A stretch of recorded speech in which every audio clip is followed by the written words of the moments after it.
Hi, എന്നിട്ട് കുറേ പേര് ചോദിക്കാറുണ്ട്, സത്യം പറഞ്ഞാലും ചോദിക്കാറില്ല, കോണ്ടന്റ് ഒന്നുമില്ല. അപ്പൊ ഞാൻ വിചാരിച്ചു ഒരു മേക്കപ്പ് വീഡിയോ ചെയ്താലോ.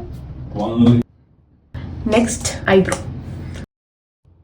ഇപ്പൊ ലിപ്സ്റ്റിക് ഇടുമ്പോഴും ഞാൻ എന്റെ സ്കൂളിലത്തെ മലയാളം ടീച്ചർ ഓർക്കും. ഒരു പ്രാവശ്യം ഞാൻ +2ലോ +1ലോ പഠിക്കുമ്പോഴാണ് ലിപ് ബാം എന്തോ ഇട്ട് വന്നു. ഇത് മിസ് ക്വസ്റ്റ്യൻ ചോദിച്ചിട്ട് സ്വാഭാവികമായിട്ട് എനിക്ക് പറയാൻ കിട്ടിയില്ല. ഞാൻ ചോദിച്ചിട്ട് കിട്ടാണ്ടായപ്പോ മിസ് അവിടെ ഇട്ടിട്ട് എന്നെ നാറ്റിച്ച്, ലിപ്സ്റ്റിക് ഒക്കെ ഇട്ട് വന്നിട്ടുണ്ടല്ലോ, ലിപ്സ്റ്റിക് ഒന്നും ഇടാൻ മറക്കണില്ലല്ലോ, അങ്ങനത്തെ ഒരു കൈൻഡ് ഓഫ് ടോക്ക് ഒക്കെയാണ്.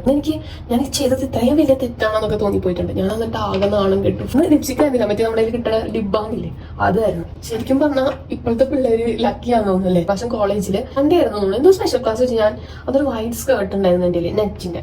അപ്പൊ ഞാനത് നീ വരെ ഉണ്ട് ഇട്ട് വന്നപ്പോ അവിടുത്തെ കോളേജിലത്തെ ടീച്ചേഴ്സ് ഒരുമാതിരി നോട്ടം. അവിടെ ഉണ്ടായ വോയിസ് ഒക്കെ ഇതെന്താ വെള്ളപ്പൊക്കം ഉണ്ടോ, അങ്ങനത്തെ ഒക്കെ ഒരു കോമഡികൾ ഞാൻ അന്യഗ്രഹ ജീവിനെ പോലെയാണ് നോക്കി കണ്ടിരുന്നത്. ഇപ്പോഴത്തെ പിള്ളേർക്ക് അങ്ങനത്തെ ഡ്രസ്സൊക്കെ കൂളായിട്ടൊക്കെ ഇട്ടുകൊണ്ട് പോകുമ്പോൾ ഭയങ്കര ഒരു ഹാപ്പി ഫീൽ ചെയ്യുന്ന തോന്നുന്നത്. ഞാനൊക്കെ അങ്ങനെയൊക്കെ ഇടാൻ തന്നെ ഇപ്പൊ സ്ലീവ്ലെസ് ഒക്കെ ആ സമയത്ത് ഇടുമ്പോൾ ആൾക്കാർക്ക് ഒരുമാതിരി നോട്ടം. അതിപ്പോഴും ഉണ്ട്, എന്നാലും അതൊക്കെ ഭയങ്കര വലിയ തെറ്റ് നമ്മൾ ചെയ്യണ പോലെ. എന്നിട്ട് എനിക്ക് ആ അങ്ങനത്തെ ഡ്രസ്സ് ഇടാനുള്ള കോൺഫിഡൻസിൽ പോയി.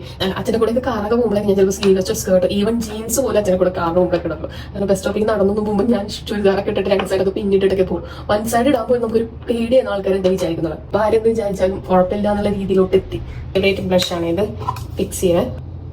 സോ ഇത്ര ഉള്ള എന്റെ മേക്കപ്പ്.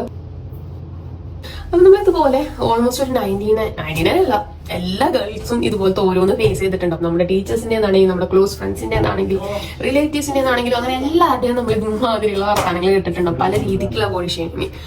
എന്റെ കോൺഫിഡൻസ് പോയിട്ടുള്ളത് ഇങ്ങനെയൊക്കെ കേട്ടിട്ട് കേട്ടോ. എനിക്കൊരു ഫോട്ടോയ്ക്ക് പോസ് ചെയ്യാനോ ഒന്ന് ചിരിക്കാൻ തന്നെ എനിക്ക് ഭയങ്കര കോൺഫിഡൻസ് കുറവായിരുന്നു. ഞാൻ ഫോട്ടോസ് എടുക്കാറില്ല. ആരെങ്കിലും എടുത്ത് ഫോട്ടോസ് എടുക്കാം, സിംഗിൾ ഫോട്ടോ ഒക്കെ എടുത്താലെന്ന് പറഞ്ഞാൽ ഞാൻ അങ്ങനെ മാറിക്കും. കാരണം അതെനിക്ക് കിട്ടിയിട്ടുള്ള കുറേ കളിയാക്കലുകൾ കൊണ്ടാണ്. ചിരിച്ചാൽ അവിടെ ബൾബ് പോലെ, ഇതൊക്കെ കുഞ്ഞു കുഞ്ഞു കാര്യങ്ങളായിരിക്കും, പക്ഷെ ഇതൊക്കെ നമ്മളെ ഹേർട്ട് ചെയ്തിട്ടുള്ള കാര്യങ്ങളായിരിക്കും. അപ്പൊ ഇങ്ങനത്തെ കുറേ കാര്യങ്ങൾ ടീച്ചേഴ്സിൻ്റെ ആണെങ്കിൽ ലിപ്സ്റ്റിക് ഇട്ടതിന്.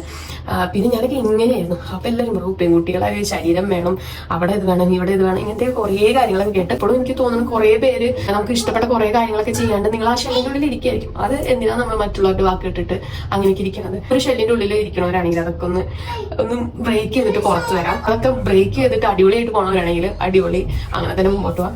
ഇങ്ങനത്തെയൊക്കെ തോട്ടുകളായിരിക്കും മേക്കപ്പും ഡ്രസ്സും ചെയ്യുമ്പോഴൊക്കെ പൊതുവെ വരാറുള്ളത്. So I thought to share with you all. അപ്പോൾ ദാറ്റ്സ് ഇറ്റ്. ബൈ.